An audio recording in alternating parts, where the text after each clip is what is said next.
Hey everybody, welcome. Today we're going to be talking with Todd about the flat files, the threaded flat files, and what you can do with them, how to upload them, and all that kind of good stuff. Right, Todd? Yep, exciting stuff. Exciting. Okay, let me go ahead and share my screen out because that's where all the magic's going to happen tonight. Okay. Basically, let me go ahead and show you where we're going to be working out of. On your Seller Central screen under Inventory, there is Add Products via Upload, which is what you want to click on. That's what gets you into the interface for uploading the inventory files. Since just so we can make sure this fits in the 1 hour, we're only going to cover, at least for this webinar, updating existing products. Adding new products via the inventory loader is a much more complicated process. So, and I don't know that a lot of people typically use that. It's similar to what Inventory Lab and ScanPower do on the background through the API. But just to fit this in 1 hour, like I said, we're just going to stick to modifying existing products. So these are products that are already on Amazon. The page already exists in the Amazon catalog, essentially. When you first click on this, a couple things to point out. There's video tutorials. These are super useful. If you don't want to watch this entire webinar again or want to see something more in depth, you can click on video tutorials, and it has tutorials on product feeds, images, the templates, variations, which I watched that one last night. That's pretty good. Category, all the stuff, saving and uploading the template, and more resources. They're all fairly short. They're not super detailed, but they're a good refresher for when you're trying to learn how to do stuff. And if you've seen the screen that shows the categories you're approved in, that's where you get to that via menu. So if you ever lose that link, it's under Add Products via Upload. There's Selling Application Status.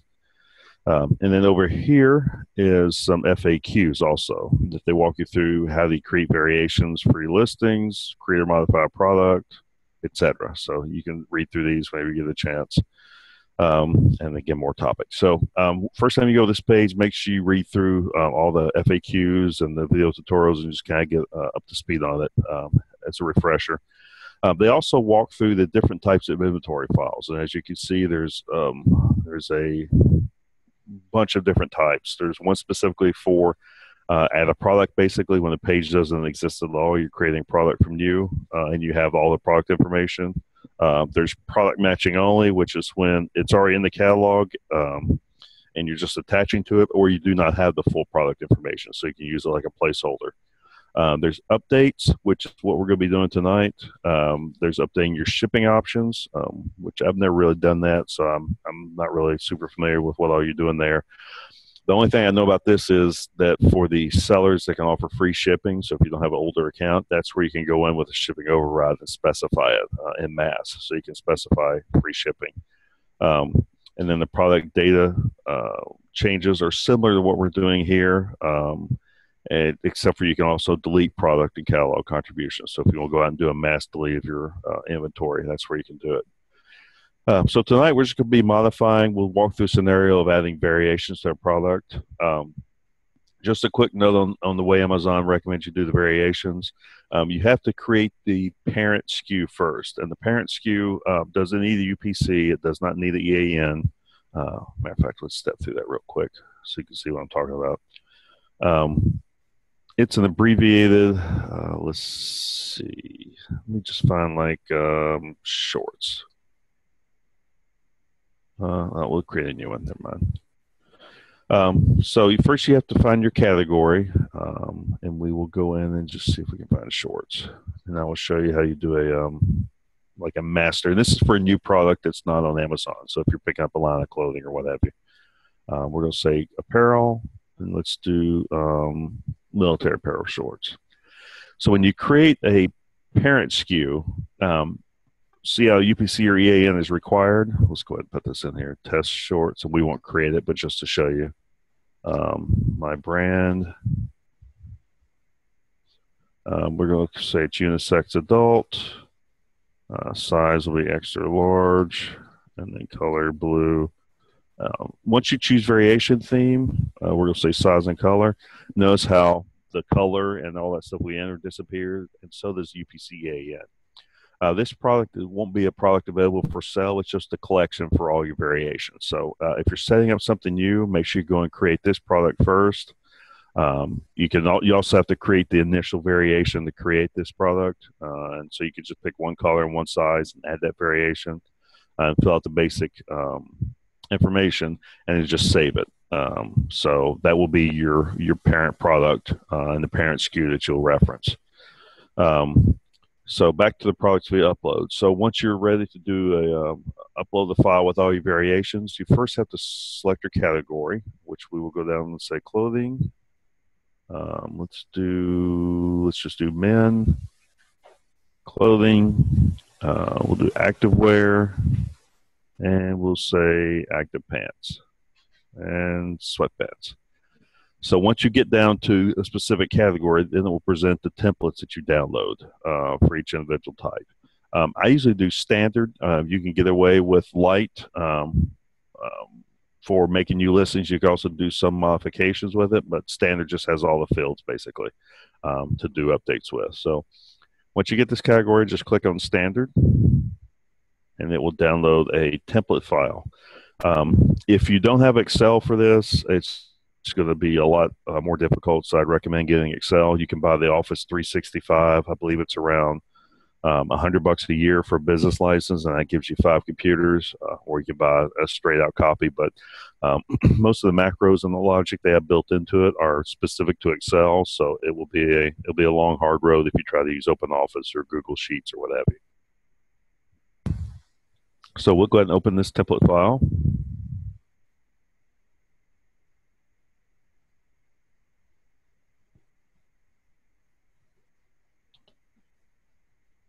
And while that's opening, there's several tabs on there. We go. It's already there.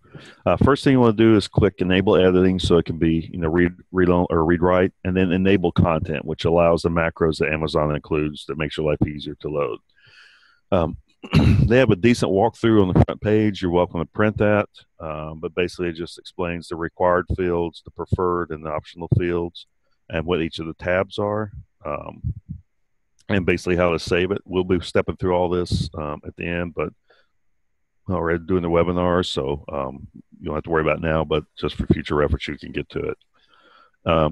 Images, it's just a refresher on what they want for the imaging standards, the clear white background, the stuff that everybody should know already.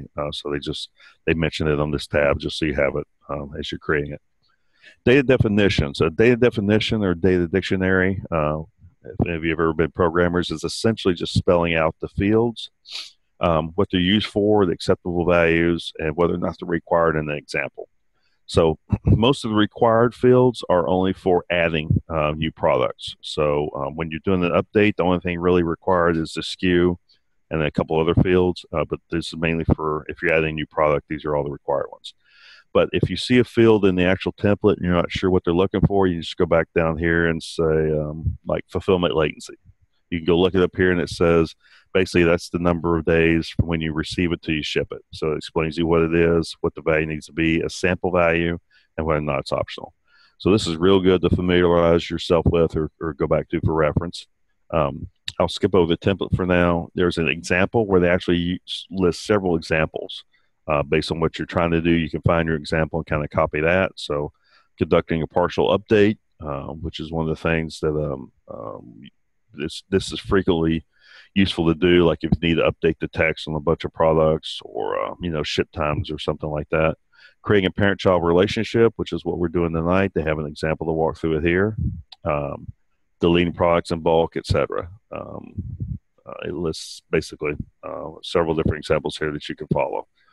And then valid values. This is super useful because, especially in variations, different categories have different allowed variations. So, for instance, one of the exclusives I have is a send a candle.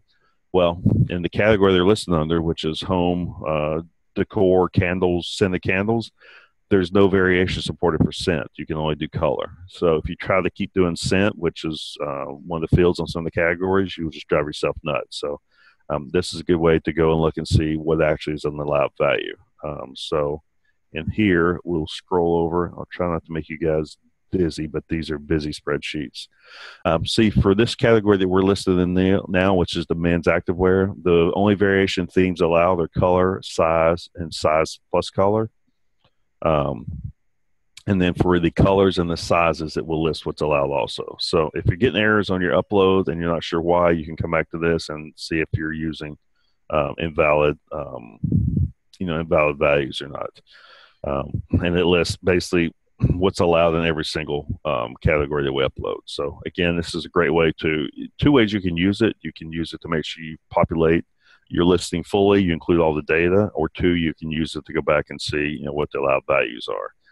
For instance, size, these are the only sizes that are supported. So if you're trying to do any kind of different size, you're going to get an error. So those are the things to refer back to. So we're going to go now to the actual template. And as you can see, it starts off entirely blank. One thing that I think is extremely helpful when you're doing these spreadsheets, if you have Excel, you'll be able to do it. If you click on View and then go somewhere, basically what we're going to do with View is we're going to lock these columns so that they remain visible and we can scroll over on the right-hand side. So that keeps you from having to scroll back left and right to look up values. So obviously Skew is important, name could be important, sometimes description and type, just whatever you need to identify your actual product. That's what you're going to lock. So say we're going to lock, we'll just do a split right here. Oops, sorry. There we go. Okay, so we'll split here. So now you can see it's locked at brand name. So when I go over here and scroll, it scrolls independently. So that's super handy to do.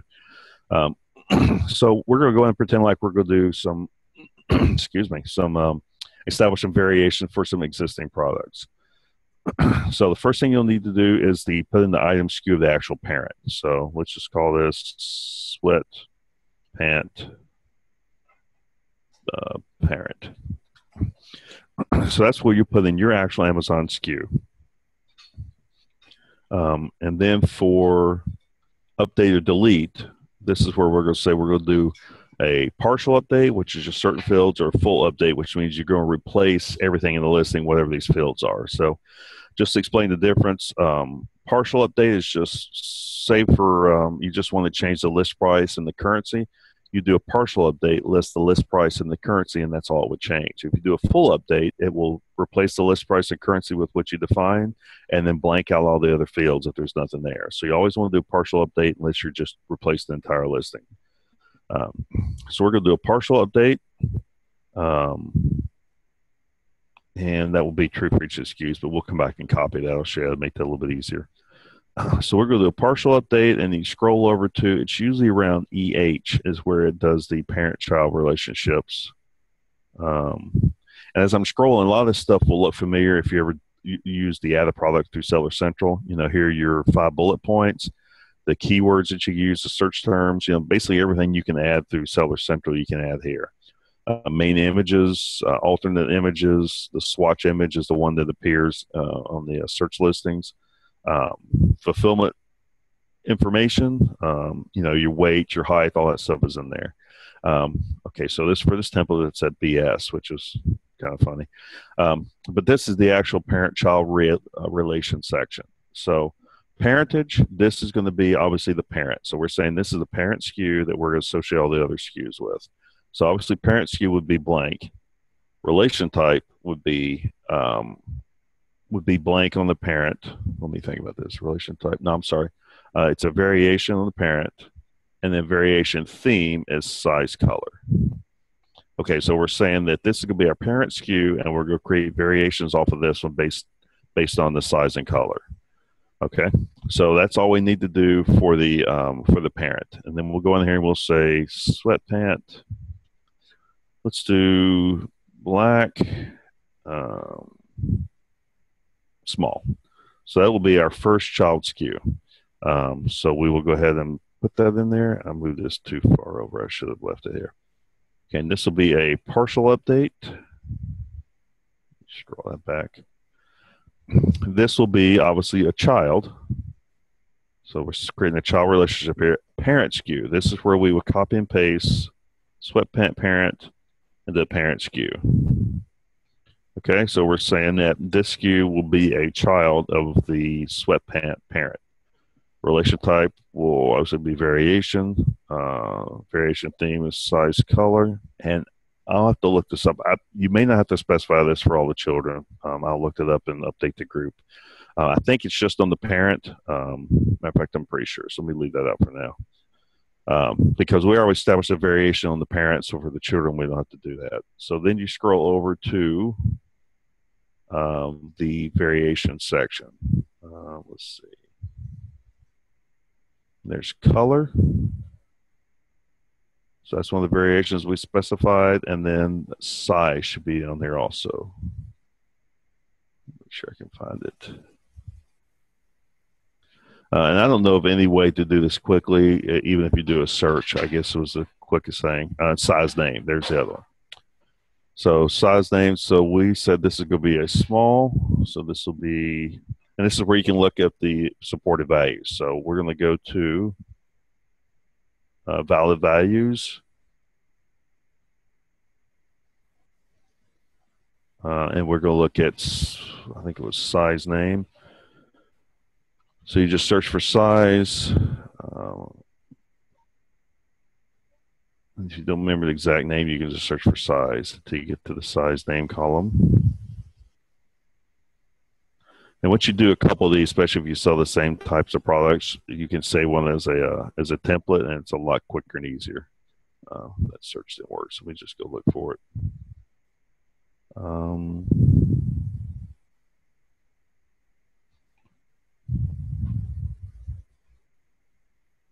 Okay, size map. Okay, maybe I grabbed the wrong field. So good thing to check. Size map shows you the valid sizes. So small for size map is the supported mapping, and that's small. There we go. It's right there in the drop down. So we have to give it a name, and this is what will appear in your variation. And we're mapping it to a size small, and then we go back and select the color, which I saw that earlier. Color name. Okay, so we said this is going to be black. Okay, so basically what we did is we established a parent SKU, and then we established, scroll back here. Sorry, I know it makes you dizzy. BS, I think it was. Yeah, so we established that as a parent SKU. This is a child SKU. Here's a parent SKU. The relationship was variation in size, color, so we have to specify size and color for the variation. Color name we went with black, and size we went with small. So to make this easier, here's another thing you can do in Excel. All these columns in between that we'll need to update to here, you just select the first column, hold down Shift, select the next column, and then come over here and say hide. Oh boy, hopefully I didn't tank my PC. Okay, while we're waiting for that to come back then. Here, I'll just open another one. I'll reload it.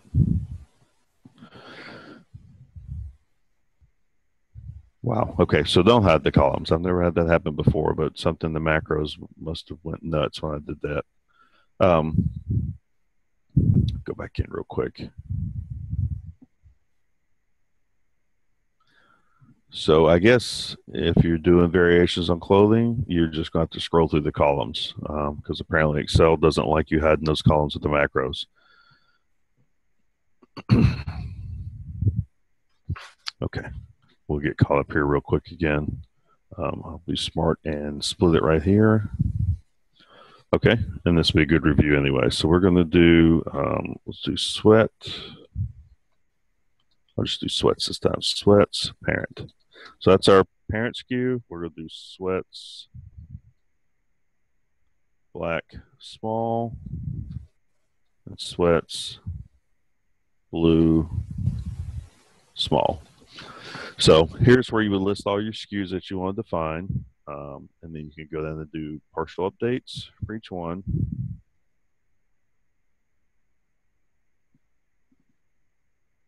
And then we'll scroll over. Nope, it didn't.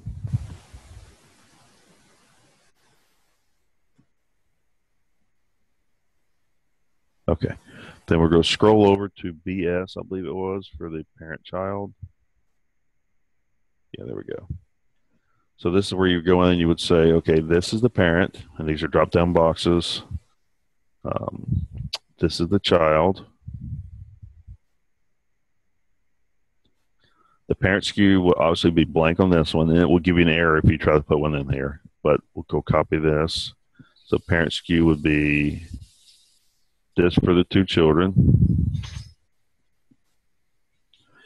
Okay, relation type is variation, and that gets set on the parent. And the variation theme is whatever the theme is going to be. And we'll do size color. And then you go over and just set the individual variations. So let's see. So color name, we'll call this blue.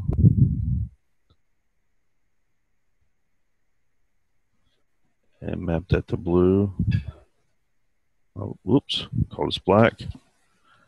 Map that to black. And then this one we would call blue. And map that to blue. And then we go over to size.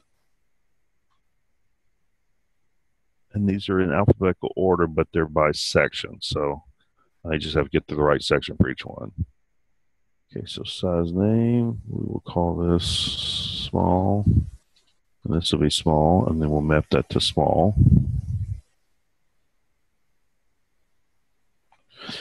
Okay, so then you would just list all your other products, you know, as many as you want to. Basically, there's no limit. So once you're done with that piece, you have to save this template. Now, one mistake a lot of people make the first time is they will just hit save on this and save the flat file. And it will give you error about the compatibility, and it saves just fine. If you go to update this or upload this file, it will give you errors about unsupported characters and invalid bits found on line so-and-so. Basically, it's giving you all those error messages because even though Amazon gives you a nice spreadsheet with macros to complete it, they do not want the nice spreadsheet back. They just want a simple, what's called a tab delimited file, which is a text file with tabs in it, which I'll show you what that looks like when we create it. Had a question from Kaveri. Does it list what the minimum fields are that are required when you make the file for the upload? Yes, the ones that are in bold are the ones that are required when you're doing a new product creation. If you're just doing a partial update, none of them are required because they're just updating the specific fields that you want to update. So you can ignore the bold when you're just updating existing products. If you're creating new products, then you have to do all the bold ones. One other thing to mention, if you monkey with any of these rows, row 1 through 3, change even just a character, it will blow up your import because Amazon uses these for formatting and headers, and if you tinker with it, they won't accept the upload. So basically what we want to do now is we want to do a save as, and we'll just save it on our desktop. And we're going to call, flat file clothing is fine. But you want to go down and change the file type to text tab delimited. So save it as text tab delimited. It will give you a series of errors. It will say you can't save multiple sheets, which is fine. We just want to save template and make sure that you have template selected because it only saves active sheet. Then it says you're going to lose a bunch of formatting. So you just say, yes, I want to lose it. And then it saves it. So that creates a file that Amazon will read. And let me pull it up here and I'll show you what it looks like.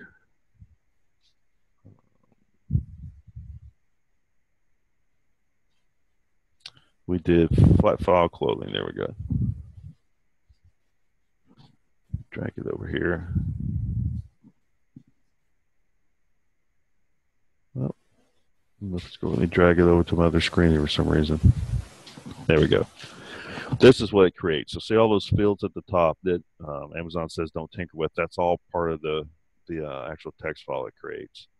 And then it takes all the fields and then just basically it creates a text file with tab delimited that they can import from a program standpoint. So we'll go ahead and close that out. So the next thing you do is you go back to the same screen you were at Products via Upload, and now you want to click on Upload your inventory file. Now there's two sections here. The first one is it will check your file, which obviously that is very, very highly recommended. I'm surprised it's not mandatory. But the check file will not do anything to any of your listings. Nothing will happen on Amazon. It will just go through and analyze the file and make sure that there are no errors or nothing formatted wrong. It basically tell you if it's going to work or not. You typically don't have to change this because unless you're doing media, basically. But if you're doing media like books, music, or video, you pick that file. Otherwise, everything else is non-media category. They have a little friendly reminder here that titles longer than 200 characters may be suppressed. I say maybe because sometimes they are, sometimes they're not. But you basically go in here and you choose the file. So again, you want to choose not the spreadsheet that we downloaded, but the text file. So flat file close, they just remember what you named it. You can have it email you when it's done, and we won't be that patient. I'll show you where we check it, but you can actually have it send you an email. And you just click check my file.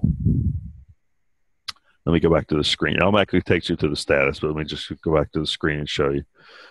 Once this file passes and you're happy with it and there's no issues, that's when you'll go to upload file, which is where you'll actually upload the file. Anything you upload here, unless there's an error, it will make changes to your Amazon listing. So make sure that this is what you want to do before you go to this next step.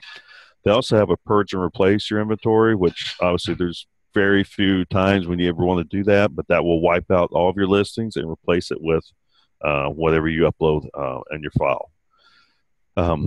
So let's go back to monitor upload status and see how it's coming. It's still working on it, and I'm not sure what it's going to say since those are bogus products, but we'll at least see what it looks like. Depending on the system status, sometimes this goes quickly. I was doing some testing last night before class and some actual uploads. Actually, I'll show you. If this doesn't come back in a couple seconds, I'll go ahead and show you from one of my other ones here. I tried to simulate some errors and some successes the other night when I was messing with it. This is also PST time, so if you're in Eastern time like us, it's 3 hours behind, so that will throw you off. But since this is taking a while, let me look at one of these other ones. Download, check my file report. When you click on that, it downloads, again, a spreadsheet, not a text file. And in that file, they will attempt to explain what they didn't like and show you what you uploaded so you can see what you did wrong. I always get this. I'm not sure what their message is or why I'm getting that, but you could just ignore it. Click Enable Editing again. And it will basically explain what this file is. So it's telling you what you're looking at and what's in the file. And if you go to a checked file summary, it will tell you the number of records that it checked, number ones with warnings, the attributes with the warnings, relationship type and parentage. And this is one that I doctored up to show you a warning, basically. It's saying that the value in the relationship type variation field conflicts with the value in the parentage field, so it was ignored. So that at least tells you where to look, so then you can click over to your template, and you can go to the parentage section. There we go. So in most instances, if they know what's wrong, they will go ahead and highlight it in yellow and add a comment. So here they're saying it conflicts with the value in the parentage field, a relationship type. So I had it backwards then. I knew I was going to get confused. So they're basically saying that since this is a parent, you do not specify the relationship type of variation. So that other file I just uploaded will have the same error. So scratch what I just said. Then when you upload your template, do not put a relationship type or variation theme in the parent SKU. Just put it on the child SKUs. But they, as you see here, they actually explain what the error message is, so you can correct it. And then once you correct it, this template is valid template.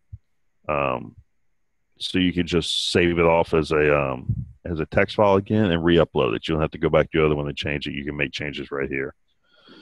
So once you do the changes, you repeat the same, file save as, change the type to tab delimited text file, and then re-upload it, and then you'll see, what your progress is from there.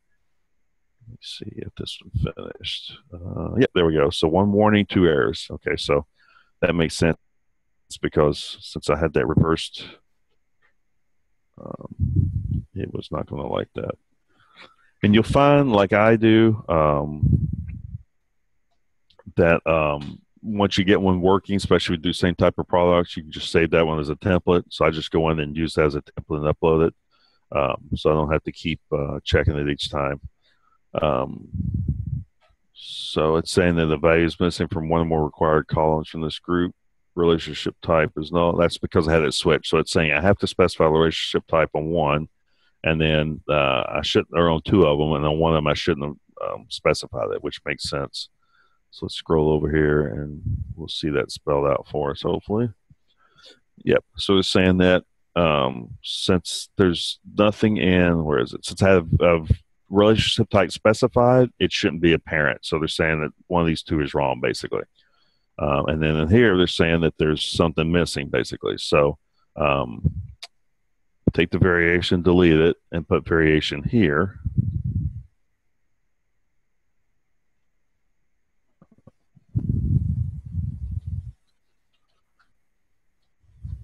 There we go. And then size color. And then we'll re-upload that one and see if we get any better results on it then. There was a comment in the room Tina made, macro enabled flat files that check and upload inside Excel. You no longer have to save it. Yeah, I have, that is a good point. I'll go ahead and step through that. I have not done that. I still do it old school, just because that's what I'm used to, but that is correct. If you enable your macros, and they actually provide instructions on the web page on how to always enable the macros on the files you download from them.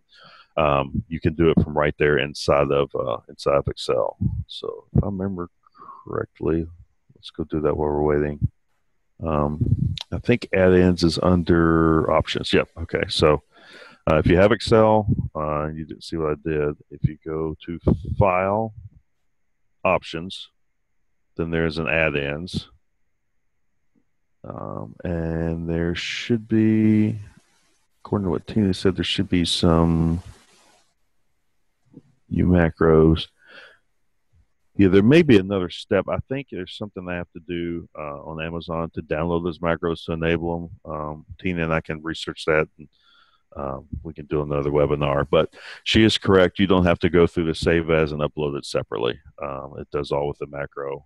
Similar to if you ever download the like the sales report that they offer through Amazon that has the macros where they automatically download your catalog and the title listings. That's the same type of concept, basically. That may be in one of here. So yeah, I do it the old way. If you're ready to do it the new way with the macros, I'll go ahead and find out how to do that, and we can either post it as notes in the Facebook group, or we can do another webinar on it. So that is essentially the process for doing flat files, at least on the limited piece I use it on. And like I said, I primarily just use it for adding parent-child relationships, for updating data, like if the description's wrong on several products, or I've made a typo or something, doing the en masse on here. Okay, once you say the CSV, you lost the add-ins. Okay, let me try that again then. I'll try to reopen it, and we'll see if we can see that then. There's the original flat file.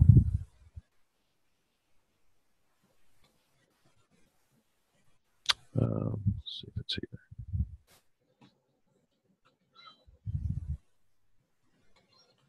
Okay, I may have to re-download it. Okay, well, I can work on that in the background and post instructions for it for you guys, so I don't have to have dead space on the webinar. So that's the essential process, basically. So obviously, you want to make sure you use the check your file before you do anything live prime time, because that way you can see what the changes could be before it happens. Tina said they're rolling out new files through Seller Central. I just got one dated October 2015 for grocery. I'm assuming she's referring to the inventory file template, which I did not know that. That's good information. So what she's basically saying is, and that's especially a tip for someone like me that saves a file and uses it as a template over and over and over, is you want to make sure that you periodically check and make sure that the file hasn't changed, because if you're using an old template, you'll start getting errors on that also. So it's good practice if you're going and do this to go in each time and select your category, download a fresh file, which I'll do that and see if I can get to the add-ins. Download the fresh file and then work from that one.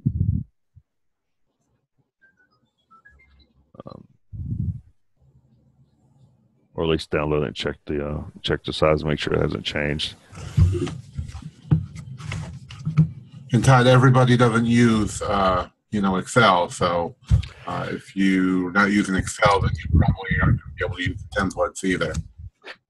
Yeah, I used to use OpenOffice because I'm a cheapskate, and I do know that I could still do the flat files. I just couldn't ever do the macros because they would never run. So that's another reason I just did it old school. I think you're probably okay most of the time with just doing the template. It's just you wouldn't be able to do the uploads through the macros. Let me see if I can enable these here. Okay, I'll check on that. There may be something on my computer, the reason I can't get the macros. There we go, enabling macros. Okay, and I'll figure out what I'm doing, and then document it so you guys can see what it is. So yeah, that is it in a nutshell.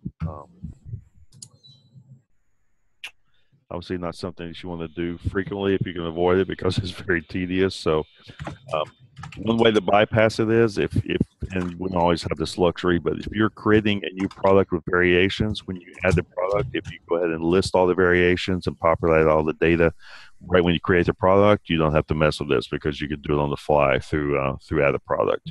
It's only when you're going back and trying to establish parent-child relationships on existing products that you have to do it through the spreadsheet. So the only two times I've had to use this is for that, establishing parent-child relationships with existing products. And then when I tried to do a shipping override before I found out my account couldn't do it, so I could offer free shipping. Otherwise, just step through, just like I just showed you a while ago, make a new product. And I'll do that real quick since we have some time left. Just do a new product, pick the correct category, and I'm just clicking through here so I can get to it. Go through and change it to variation of size and color, or whatever variation may be, and then name it. Brand name, department, unisex baby. And then under variations right here, you can list all of your colors right up front: blue, black, purple, tan, yellow. And then you can list your sizes. So we'll do 3 months, 6 months, 9 months, year, etc. And then when you click add variations, it will go ahead and set them all up for you right there. So then you can populate all the data. So if you can get this right the first time, you don't have to go back and mess with it. And for those of you who haven't seen that, seen this one, it's fairly straightforward. You just plug in your Skew in this column all the way down and see how it created. Because I did a size color, it says, okay, every color and every size, basically. If you don't have, like say you never carry a tan 9 months, you can just remove it as a variation. But then you go in and put your SKUs, you put your UPC or EAN, you can select the global condition for all of them. So I usually do that one last, that and the price, I believe. But just do UPC, seller SKU, and then once you're done, you can select all of them, and you can say all of them are new, and you can say the price is $10 for all of them, and apply that to all of them. And then once you fill all that in, save and finish, it will create your parent-child SKU, all your variations, all in one fell swoop. So this is definitely the way to go if you don't want to have to mess with the spreadsheet. And Tina says it's easier to make children in a flat file because you can copy and paste and change the SKU, UPC, and variation. Yeah, I mean, if you're comfortable with spreadsheets, definitely easier. This is whatever you use to. I try to avoid the spreadsheets because it's too tedious for me, typically. But yeah, if you're doing a lot, it would definitely be a lot quicker to just copy and paste in the spreadsheet. So you don't need to add pictures when adding new variations. Each variation can have its own picture. I mean, when you create the parent product, you add images, and it will, at least in the category I do, primarily the candles. It will add those images to each of the variations. Then you can go back, because each variation will be its own product listing. You can go back and edit the individual variations. So if you want to have different descriptions on each of the variations, different keywords, different images, etc., you can go back and do that after it creates them all. But you go ahead and create it this way the first time. All children needs image on clothes and shoes.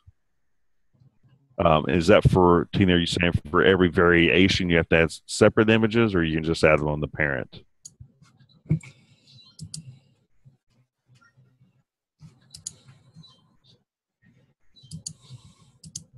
Yes, every variation. Okay.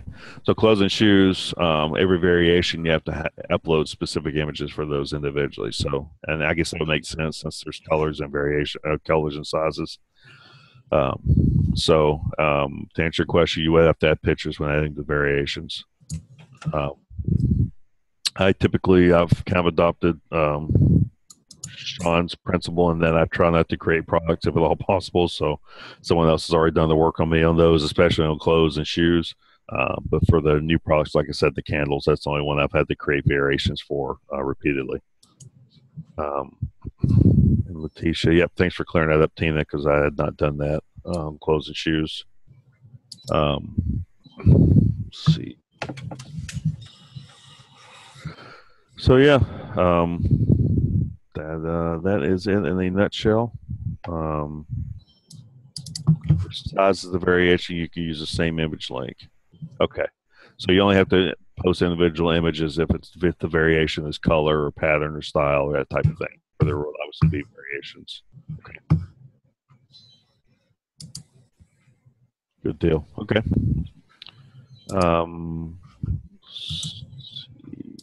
I think that was all the questions.